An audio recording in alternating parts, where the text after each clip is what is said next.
Welcome to day 5 office hours. I'm Frank Dolan from Arsenal. So great to see everybody here. Thanks for joining. So if you want to ask a question, just go to the app and you're going to see that teal button right there. Okay, just click that and you can go ahead and ask a question. It'll come in. We'll go ahead and address that. We got some questions since the last session that I want to run through with everybody today to kind of get us kicked off. But please, if you've got a question, today's the day. Ask away. We're going to do our very best to serve you when it comes to that. Okay, so let's talk. Now, one of the questions that came up in the last 24 hours was, do we offer some sort of consultations to folks? Okay, so consultations are not the business we're in. Do I make some time myself to do that? I have decided that I will give a few hours a week for these conversations.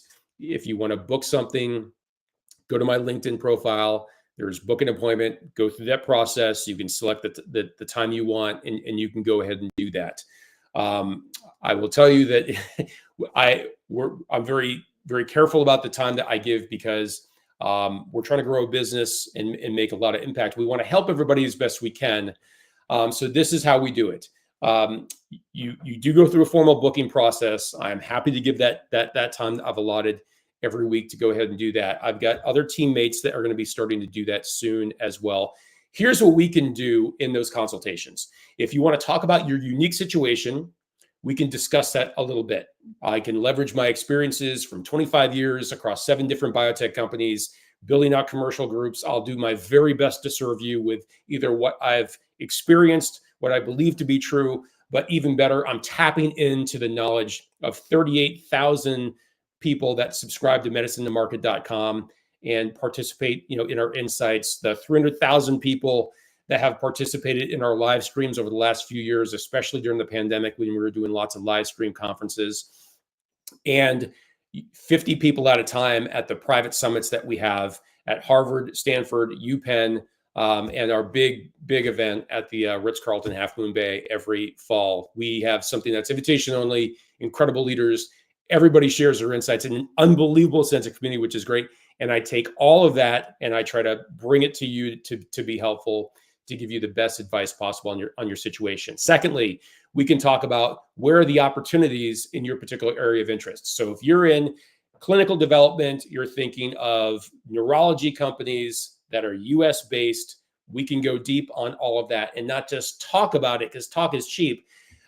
We'll have a data-driven conversation. So we'll prop up, as a result of our consultation, a dashboard that you'll be able to log into and take a look at and to use in the future to help you look at these companies and all the intel that we have on them. And the intel that we have in these companies, it's science, strategy, and stakeholders. So news, decision makers, pipeline stuff, clinicaltrial.gov progress, all sorts of intelligence on financials and investors and inflection points.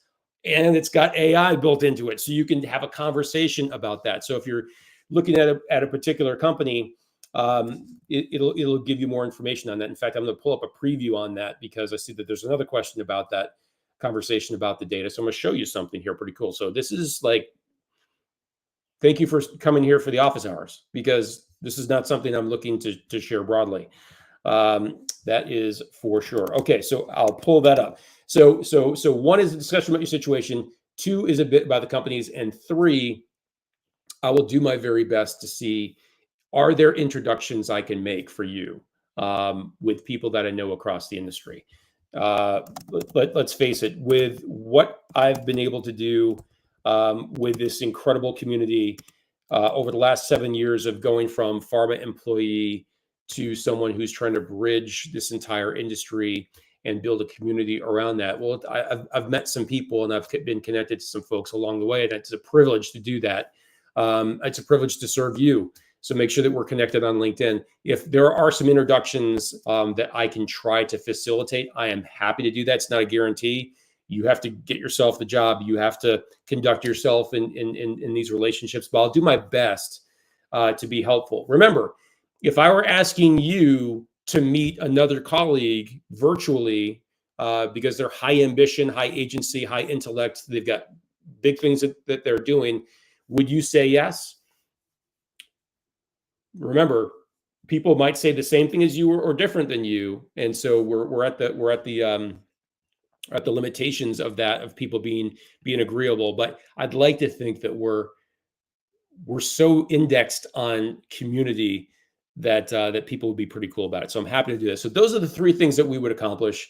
I would say book at least a half an hour, when it comes to that. But the availability is really limited. To be fair, I love this industry so much. I try to give as much as I can to it, but there's only so much time in the day, and we've got a business to run, and we've got a payroll that we got to hit every month. Okay, so that's the first big question. Okay, several questions came in on that. That was interesting. Okay, the bigger community piece in a short piece here. Here's what it is. If you want to be a part of an ongoing community with us, you can. We will talk about jobs opportunities for sure, but it's not jobs focused, it's industry focused. So if you want to know what's going on in the industry, the companies, the people, the products, the money, the regulatory conditions, we're talking about that.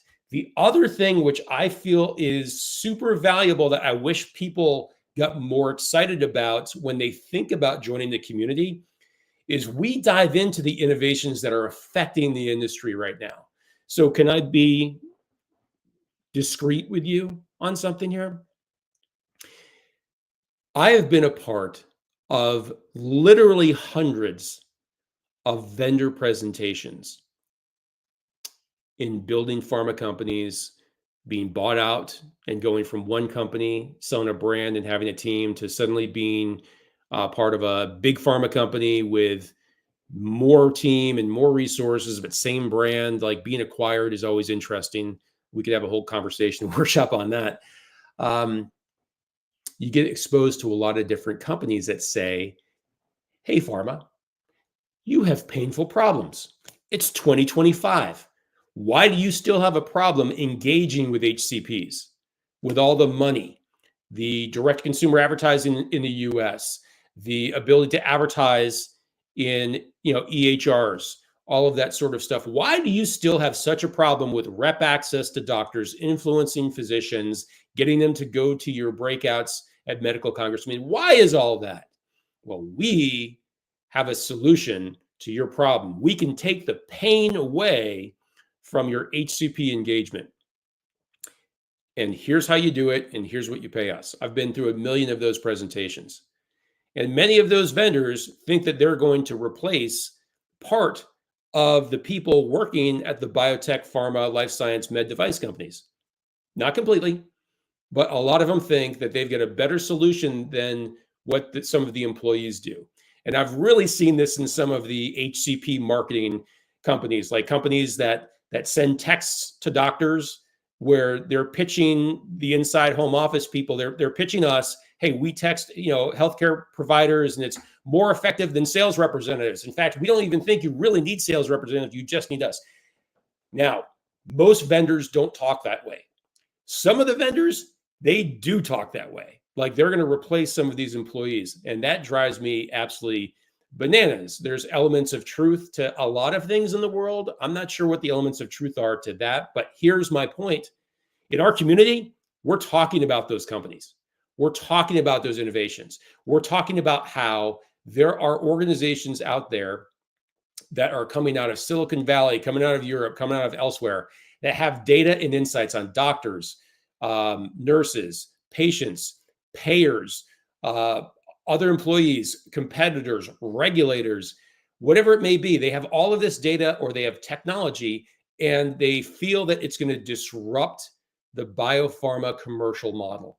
We talk about that stuff. We talk about those companies. In fact, some of the great companies we'll even bring in and have them be a guest speaker. You're going to be on the leading edge with all of that if you're a part of our community.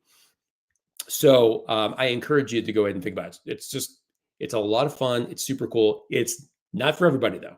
I can tell you that it's not for everybody. You got to be super serious about making a dent in this industry to go ahead and be a part of that community. And we do screen people, and we need to be picky and selective because we want to shape and share best practices for sure. Okay, so do you want to see something? I'm gonna share something with you.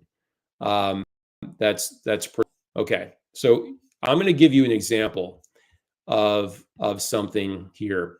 So we've had a situation present itself where there's a company out of San Diego that I'm really excited about that is going to be launching a drug in the US if it's approved in September of this year. That company is called Crinetics. Okay, they're going to be potentially launching into the acromegaly market. So here's an example of us. If we have a consultation or you're part of the circle, our community, we'll share things like this with you.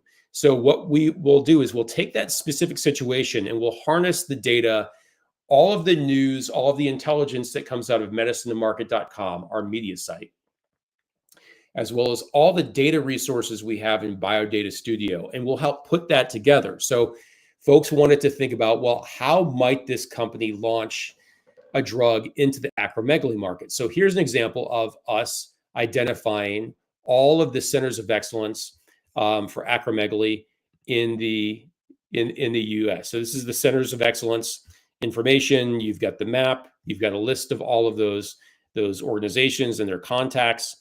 We had our systems run a series of dossiers on the company, including grabbing the investor pitch decks to better understand and mine this data on what this company is planning on doing when it comes to the potential launch of this drug in the US. It takes a look at the market, in-depth analysis, all of that sort of stuff. FDA guidance considerations on what they face as they go through the regulatory process. Pretty exciting stuff there. Let's take a look at the acromegaly drug and development market. So here's an example. If you had a consultation with me and said, hey, I'm thinking about competing for a job with Crinetics, I would say, okay, well, you should know about this. Here are the drugs by phases of development that they've got going on. So if you're in medical affairs, these are things I would be thinking about. Your key opinion leaders are going to be talking about these other drugs. Here's a list of all of the drugs and where they are in stages, of development. Here's a repository of different sources that you might want to mine if you're doing medical affairs stuff or even sales. And if you just wanted to make it like super easy, we even have an AI chatbot that's trained on all of the data, so you can go ahead and talk to it about your specific situation as you're talking to a company like that. So what's on the other side of a conversation like that? That's pretty much what it looks like. Okay, so let's go back to additional questions here. All right. Oh, okay. So someone's got an interview at 1:00 today. Good luck. I'm rooting for you. Let me know how it goes. I generally would love to hear about how it goes. And I really am sending you good energy that it's super successful. Okay, so what's your best advice?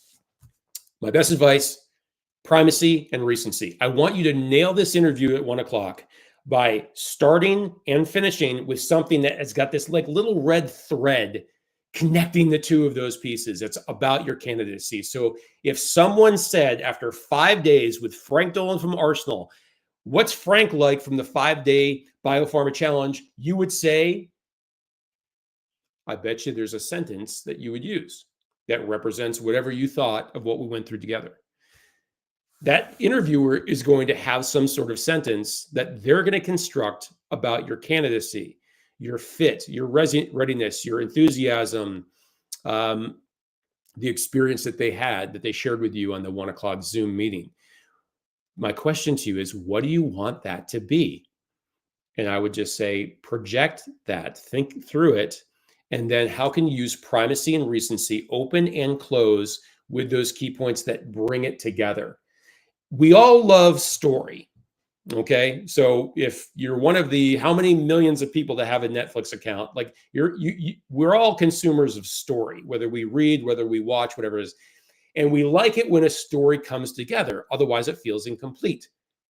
You use that framework with your candidacy. So my advice to you is use primacy and recency to help brand and bring forward whatever you think is most important about your candidacy for that job in the beginning and the end. And so hopefully the story arc makes sense and you're able to prove that you faced challenges. You had the hero's journey. Things went upside down. There was a twist in the story, but you brought it to resolution. That would be the big thing. The other piece that I would say, as far as advice is concerned, is you want to be the hero for them, the interviewer, the hiring manager. Try to establish what their version of the hero looks like. You're kind of making them the hero. And this is the balance with some of these jobs. Sometimes people want a highly ambitious, highly successful person that's going to go into that job and just tear it up in the best way possible, like really positive. They're going to just going to do great. Other people are looking for you to be the hero or them to be the hero because you're playing a role of supporting their greatness. So be on the lookout for psychologically, what do they want when it comes to their version of hero in the story? And I think that will be very informative on how you emphasize your key points. Some people want a rock star. Some people just want someone capable that's going to let them be the rock star. Look for that. And I'll give you the third one. You asked for 2 to 3. So I'll give you a third.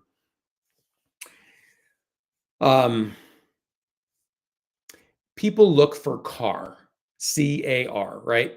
Companies, actions, and results. And so not to be confused with the STAR format of answering an interview question, situation, task, action, result, that's great. But if someone does ask you to kind of like, hey, go through your background, my advice to you is have that background summed up in 60 seconds or less and make sure you crush CAR. Frank Dolan left college to be employed by Parke Davis. I took a territory that was 56 out of 56. And within 2.5 years, while I was receiving my promotion to training, that territory ended 3 out of 56. And I won the trip to Hawaii. Parke Davis, actions, turned the territory around. Results, won the trip and got promoted. So use the CAR framework when it comes to and nail it. And that's where you should use Jobs AI. Put in your resume and say, hey, I need a 60-second script on how I nail this. Okay. All right. What's the best way to respond to salary expectation question without pricing myself out? Ask them, if a couple, so financial fit's so important. And this is a really sensitive topic. Okay. And so I don't know that there's any right advice. Let me give you that disclaimer. It is reasonable at some point in the process to begin to understand, tell me about the total rewards in a position like this. I've never worked for Novartis. Can you tell me a little bit more about that? And saving that for an HR related interview, I think makes a lot of sense. In the eyes of many interviewers, whether this is right or wrong, I think you and I feel the same on this, whether it's right or wrong, as far as we're concerned, trying to use our valuable time as best we can. We don't want to chase jobs we won't really, want to take. It would be great to get that stuff out of the way early. But the truth of the matter is, in the eyes of an interviewer, they want to establish skill fit. So we call it job fit, qualification fit, something like that. Ultimately, culture fit. And then third is going to be financial fit. Financial fit is last. Do not bring it up early in the process. Are you going to waste some time, perhaps, if this job doesn't pay what you want? Yeah, that's altogether possible. But I can tell you, like I said before, in day 3, the process is set up for elimination, not inclusion. The process of going for these jobs when companies post them is set up to eliminate as many people as possible. And if we're bringing up financial fit before we ask deep questions to see if we've got job fit and culture fit, which is a two-way street, by the way. I'm very picky. I think if I interviewed with you, are you good enough to lead me? Like selfishly, you should be asking the same thing. Like, is this person privileged enough, smart enough, capable enough, showing agency that they should lead me? Like, I need to check out job fit. Can I do this job with a leader like that? So job fit and culture fit, let's get that nailed. Financial fit along the way. So save it for later. There is no perfect answer. But I do think asking a question around, tell me about total rewards. And hopefully it's towards the HR person, and they're going to talk about equity, stock options, RSUs, benefits. Are there things like company car? Are there Walt Disney World discounts? Like HR people are amazing. I love them so much. Like, they love creating cool programs for employees because they want happy people. They get their performance reviews are about retaining top talent. They want people exiting. They want people exiting and saying, yeah, it sucked to work here. So save it for the HR people. They're wonderful folks. And they'd love to tell you about total rewards. That would be my recommendation. Okay. I'm going to take one more question. And then I know that some of us have an interview at 1 o'clock. Good for you. Any advice how to get into big pharma companies without having connections there? Network. I would go to LinkedIn and I'd start connecting with a bunch of folks. People know people. When you come to folks and you don't have a very specific ask or need, usually it's a lower friction conversation. If it turns out you do need to connect with people because you are looking to get into big pharma right now, use Jobs AI, use any AI, like ask it, how can I have an outreach message on LinkedIn to this person that I do not know well, or is connected to a friend of mine who is in a company I'm interested in learning more about, and not sound needy or like I'm consuming their time looking for a favor. The AI will help you come up with 5 million different options of what that sounds like. And I've got to tell you, it's so helpful. It's changed my relationship with networking, is using the AI to ask those things, because I have a very specific personality type. I do not like to sound needy, and there's ways and gifts. There's ways of doing things, and there's gifts that I do not have. And AI really helps me access that stuff as advice. So I would encourage you to go ahead and do that. But LinkedIn is your friend. The best part about this uncertain time in biopharma is that it's uncertain. Everyone is feeling tension. Everyone is feeling pressure. And so that becomes a lubricant for the community to come together, in a very collegial way. And I think if you ask the right question, you have to ask many, just commit. For the next 5 days, I'm going to reach out to 10 people on LinkedIn that I'm somehow loosely affiliated with. I met them at a conference. I went to school with them. I worked with them at a company, even though we were completely different divisions. They were in LA, I was in Boston. 10 a day. And if you get 2 that agree to have a 20-minute conversation while they're commuting to work about what it's like to work at Pfizer, you're winning. And remember, only one of those things really needs to come through with something that accelerates your job search. But big pharma, I would say the biggest thing with big pharma is that they're big companies. So naturally, more people that know nothing about pharma know about those companies and may go after them. If you said, hey, I want to get into the pharmaceutical industry, where should I go? Ask someone on the street. Next time you're at Starbucks, if you talk to someone who's not in pharma, to say, hey, if I made you get a job in pharma, what are 3 companies that you'd go to? And like, the 3 are going to be, straightforward. Everyone's going to guess them, right? And so they get more attention. So they have a quantity problem. The way to break through the quantity problem is to solve their quality problem. And your quality, you're the prize. You can do this job, whether you've done it before 1,000 times or you've never done it before. You've got the skills and the potential to go ahead and do that. You solve their quality problem. We can cut through the noise by leveraging the network. So your goal, 10 a day, next 5 days, what type of progress do you make? And remember, we're just one warm introduction away from solving a lot of our challenges when it comes to that next particular role. Okay, cool. So I am going to wrap up with this. I think we're going to do this again in the future. All right. I think it's going to be 3 days instead of 5.